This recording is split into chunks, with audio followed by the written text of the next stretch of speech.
Boa noite a todos. Que Jesus nos envolva mais uma vez com o carinho peculiar que Ele nos tem, com a sua misericórdia. Eu saúdo em nome desse Jesus todos os nossos amigos da Fraternidade Colmeia e todos aqueles que estão nos ouvindo.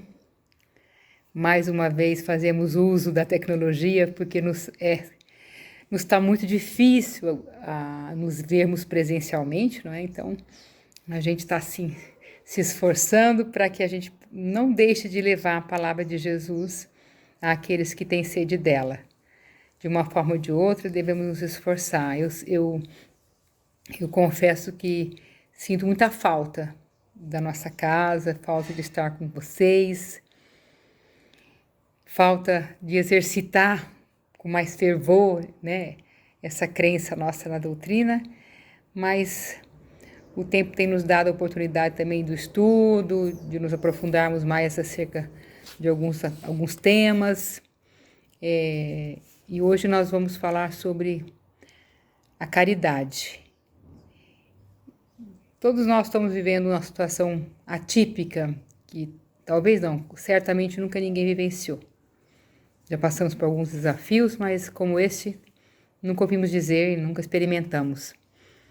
É um momento de provação, de desafio, de exercitarmos a nossa fé, tão fraca, né? Mas que está nos dando um embasamento para um punhado de coisas. E eu tenho visto a caridade se expressar de várias maneiras, em vários pontos, por várias mãos, por várias vias, por vários segmentos. Isso é bom. Em meio desse tumulto, dessa provação que nós estamos vivenciando, surge aí a grande oportunidade de exercitarmos isso que Jesus sempre nos pediu tanto, a caridade. Mas é uma caridade que eu tenho visto que é uma caridade espontânea, que é essa que Ele tem pedido. Quantas pessoas anônimas que estão estendendo as suas mãos, doando o seu tempo, dedicando suas orações, e ninguém vai saber disso nunca. Mas, tem alguém lá em cima registrando tudo. Isso é maravilhoso. Nosso tema de hoje, o capítulo de hoje é o capítulo 15, não minto, capítulo 15, fora da caridade não há salvação. Nós vivemos um mundo de provas e expiações e a promessa de Jesus é que nós não permaneceríamos eternamente num mundo de provas e expiações. E a nossa tendência é a evolução constante, não pararemos de evoluir nunca. E ele diz aqui que fora da caridade não há salvação. O que seria isso? É que em a gente exercitando a caridade, nós estaríamos galgando um caminho que nos leva a nos libertarmos dessa situação atual, desse mundo cheio de provas, de limitações, de fragilidade, onde nós não somos nada, onde nosso físico perece facilmente. Não é? Nós temos visto aí um pequeno vírus, ele se instala, eu não sei que tamanho tem, que cheiro tem, eu não posso tocar, e ele leva a minha vida física, assim, de um dia para o outro. Então, o que Deus nos promete é uma situação mais equilibrada, mais segura. E nós só vamos conseguir chegar num ponto desse, de mais libertação, e a libertação é o oposto, né, do que nós vivemos hoje. A salvação seria essa libertação, vivenciando a verdadeira caridade. E quando Jesus disse que fora da caridade não há salvação, e ele disse assim nesse capítulo, no início aqui, eu achei bem bacana, que eu sempre leio esse pedacinho aqui, mas eu gosto de repetir. Que ele diz assim: vinde vós que fostes benditos por meu Pai, possuís o reino que vos foi preparado desde o início do mundo. Então, quando nós fomos criados, já tinha um propósito para nós. Porque eu tive fome e me deste de comer. Tive sede e me destes de beber. Tive necessidade de alojamento e me alojastes. Estive nu e me vestistes. Estive doente e me visitastes. Estive na prisão e viestes me ver. Ou seja, Jesus se colocou, ele dando esse exemplo, porque ele para ensinar, ele sempre tomou como base a realidade das pessoas para quem ele estava ensinando.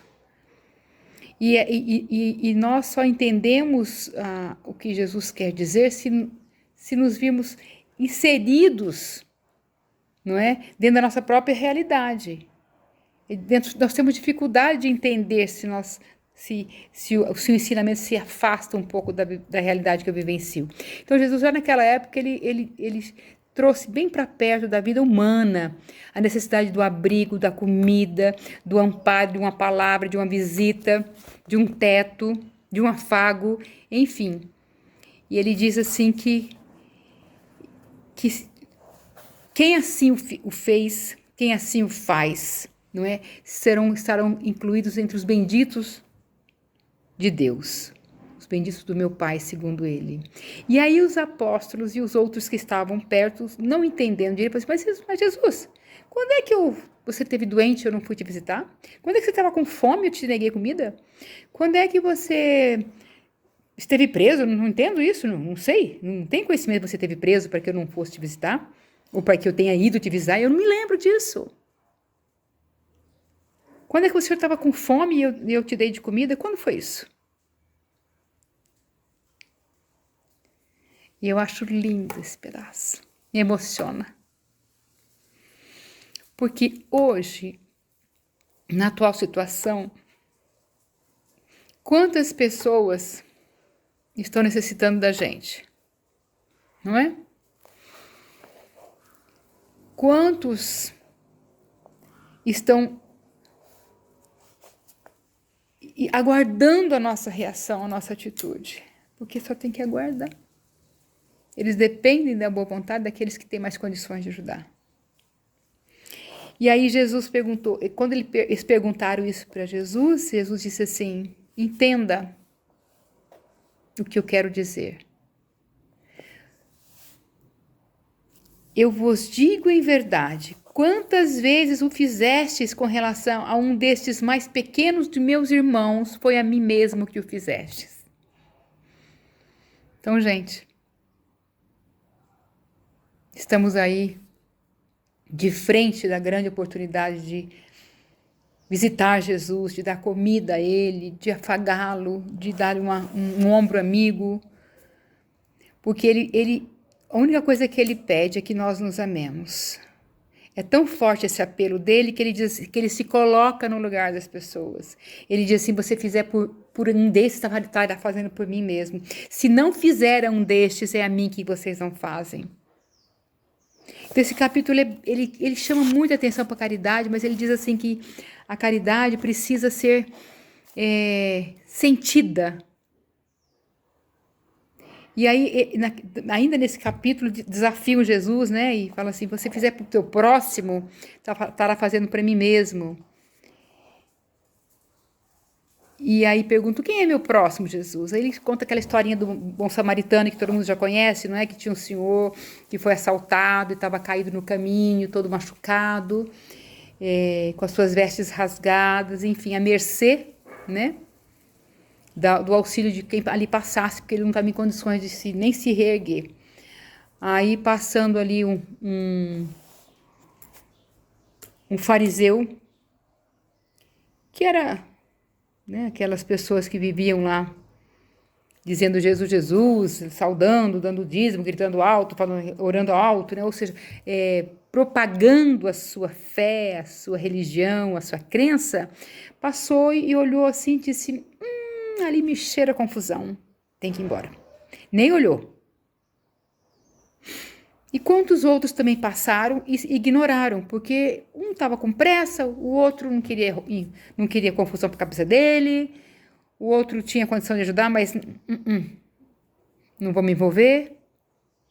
Aí o samaritano, que naquela época era considerado, eu diria assim, ele era tipo, meio que um excluído da sociedade, ninguém aceitava muito bem os samaritanos.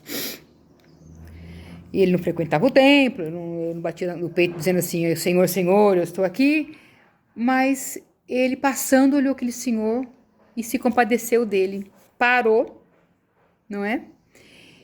Trazia com ele, estava em viagem, estava em trânsito, né? E estava em viagem, parou, desceu do cavalo, limpou as feridas, os ferimentos, com muito cuidado, deu um pouco d'água para o homem ferido, colocou o homem em cima do cavalo dele, levou até uma hospedaria ali próxima e disse o seguinte pro cara: olha, cuida desse senhor para mim, por favor, que eu estou viajando e eu não posso ficar aqui muito tempo. Mas eu peço que cuide dele com muito carinho, toma aqui um pouco de dinheiro e o que exceder nos teus gastos, além desse dinheiro, eu te pago quando eu voltar, mas não deixe faltar nada para ele, por favor. E foi embora. Aí Jesus pergunta: quem vocês acham, né? Que usou de caridade para com esse homem? Não teve como não responder. Foi o samaritano, né? Mas o samaritano não tinha religião, o samaritano não vivia se vangloriando, nem se gabando de que a crença dele era melhor ou pior, né? Mas ele ajudou. Ajudou a se medir consequências, tirou do que era seu e deu, e se responsabilizou. Assumiu o compromisso. Essa é a verdadeira caridade. Ele não quis saber quem era aquele homem, se alguém ia agradecer, se não ia agradecer depois.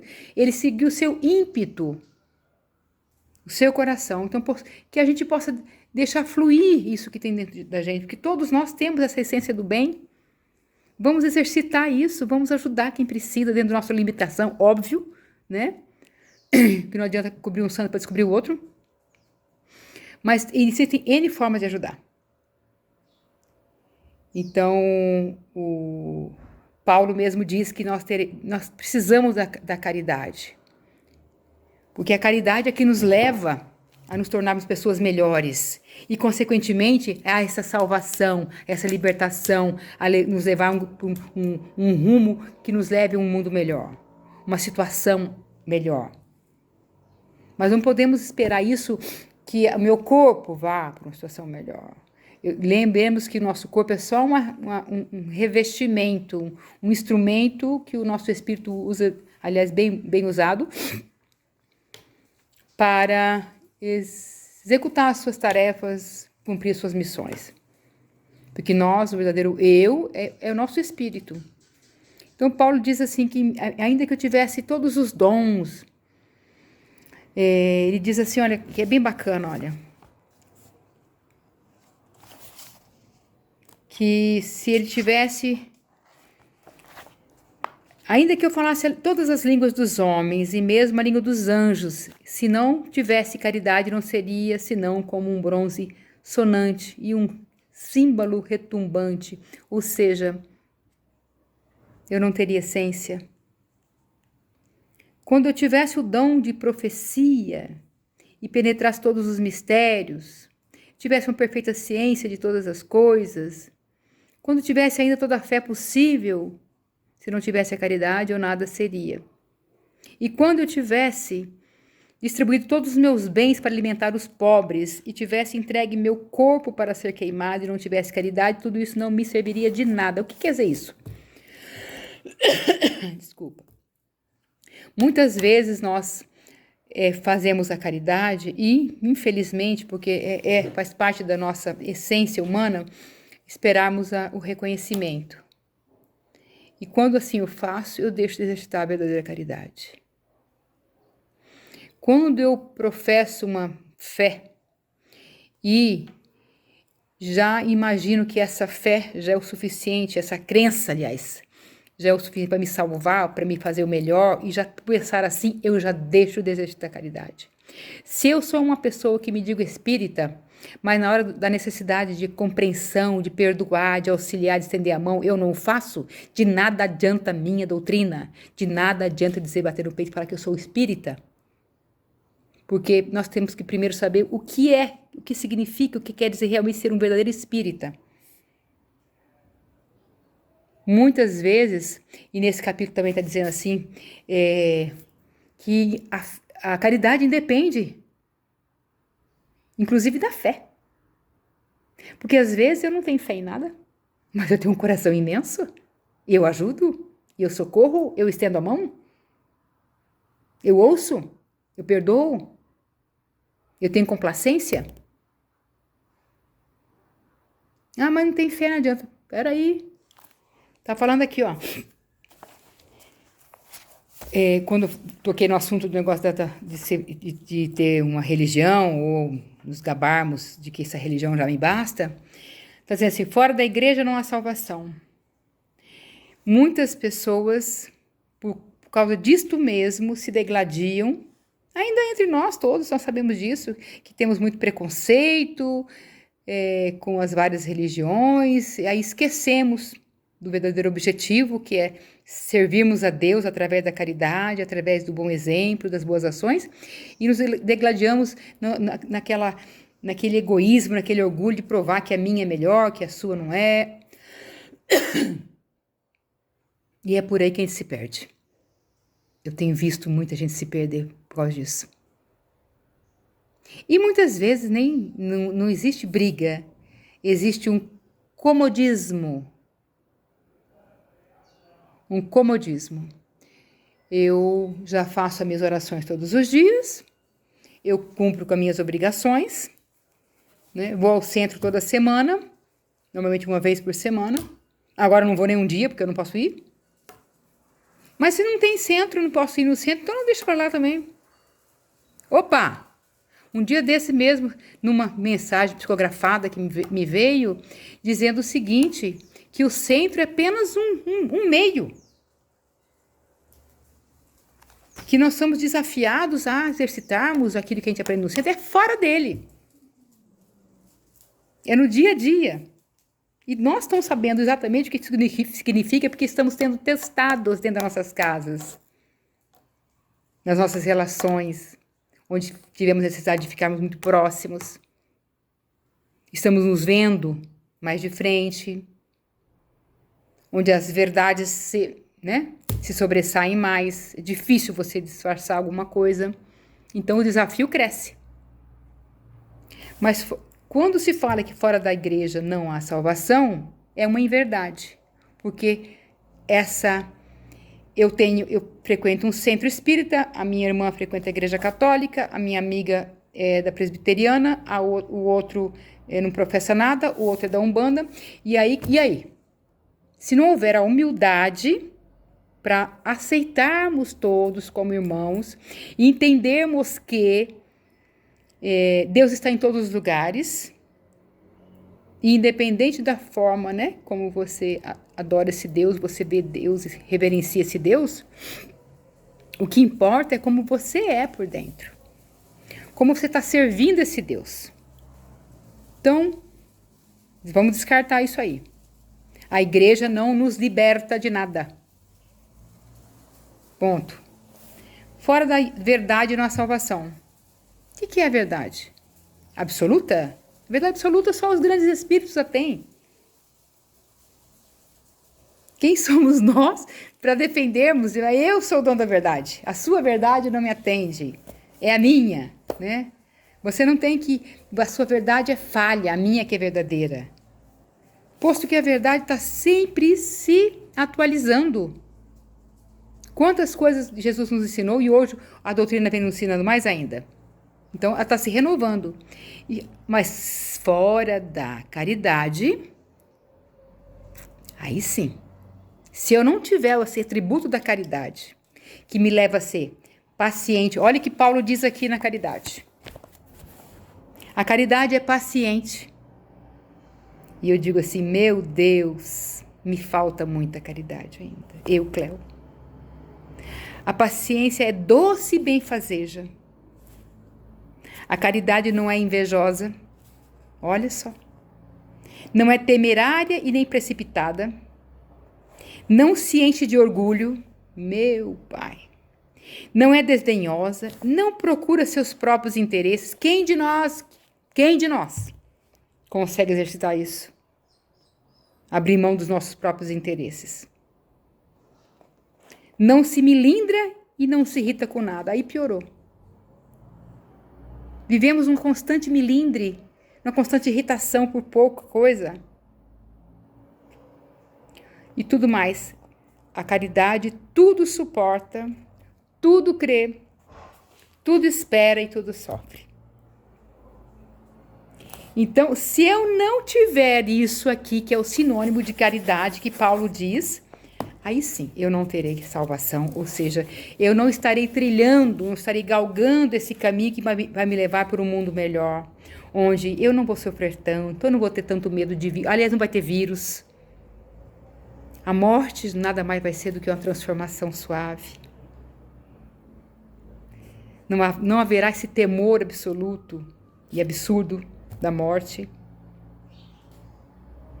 Enfim, tudo isso porque Jesus queria que nós não sofrêssemos. Ele pede a caridade para que nós não soframos. E aí diz assim: mas eu não faço mal para ninguém.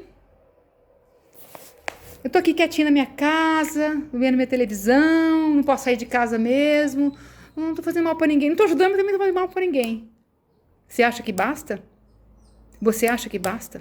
Um dia desse, uma amiga minha me ligou dizendo que estava tendo visões e precisava de orações.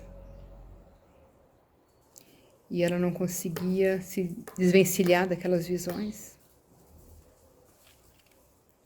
E a instrução vinda do plano espiritual foi: entregue-se ao trabalho, ao próximo, que teus problemas diminuirão e desaparecerão. Ou seja, você olhará seus problemas com outros olhos. É a diferença. Que Jesus nos encontre sempre em trabalho, em serviço ao próximo. Regacemos as nossas mangas, procuremos auxiliar a quem quer que seja. Não precisa você estar doando dinheiro ou coisas materiais, mas existem outras formas de auxiliar. Mas se você pode, sim, por que não? Auxilie, dê um pouco do seu. Não daquele que está sobrando, mas do que é seu. Porque todos nós estamos no mesmo barco. Não basta você não fazer o mal. Não fazer o bem também te compromete. Para fazer o bem, mas porém, tem que lembrar bem disso, para fazer o bem requer vontade e ação. Sem esses dois requisitos, você não faz o bem. Para não fazer o mal, basta ficar quietinho, não fazer nada. Não é? Mas na ausência do bem, o mal sempre toma o lugar. Vamos lembrar sempre disso, que a caridade nada mais é do que doação. Lembremos do samaritano. Lembremos desse momento de provação que nós estamos enfrentando. Para que a gente possa ter consciência. E Paulo ainda ele pede assim, meus amigos, agradecei a Deus que vos permitiu pudesseis gozar da luz do Espiritismo, não porque só aqueles que a possuem podem ser salvos, mas porque vos ajudando a melhor compreender os ensinamentos do Cristo, ela vos faz melhores cristãos. Fazei, pois, que em vos vendo se possa dizer que ali está o verdadeiro espírita e que o verdadeiro espírita e o verdadeiro cristão são as mesmas pessoas. Pensemos nisso. Isso é um apelo de Paulo de Tarso, que está aqui no capítulo 15. Gente, muito obrigada, que Jesus abençoe a todos nós, que tenhamos muita fé, muita esperança, que oremos constantemente, que nos dobremos em oração, em boas vibrações de esperança e fé, porque não estamos sozinhos. Isso é necessário e tudo que é necessário é permitido pelo Pai. E se é permitido pelo Pai, não estamos sozinhos. Nos agarremos a Ele, sempre na esperança de que Ele nos permite passar por isso, por muito nos amar. Deus abençoe a todos nós, boa noite a todos, que assim seja, graças a Deus. Luz e paz para todos, que assim seja.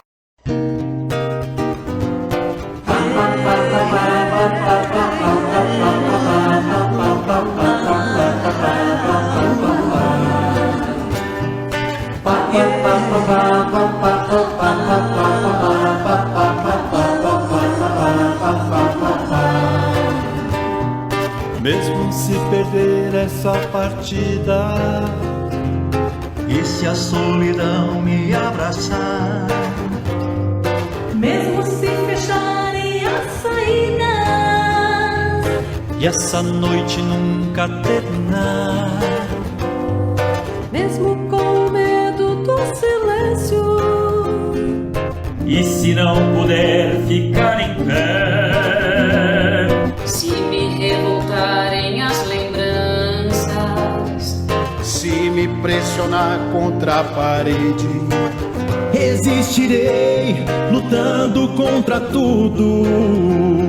De aço e ferro será toda a pele que há em mim. Mesmo que hajam tempestades me abalando, serei o tronco que se dobra, mas que sempre segue em pé.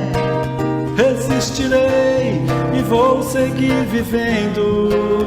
vou suportar todos os golpes e jamais desistirei. ainda que todos os sonhos se acabem. Resistirei, resistirei.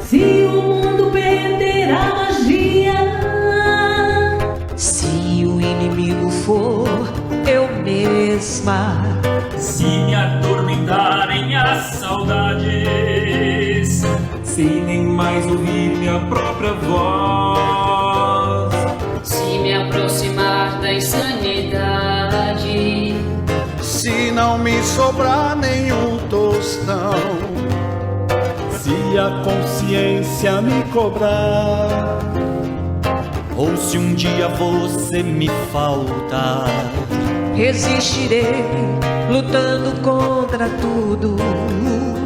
de aço e ferro será toda a pele que há em mim. Mesmo que os ventos soprem forte me empurrando, Serei o tronco que se dobra, mas que sempre segue em pé. Resistirei para seguir vivendo. vou suportar todos os golpes e jamais desistirei. ainda que todos os sonhos se acabem. Resistirei, Resistirei.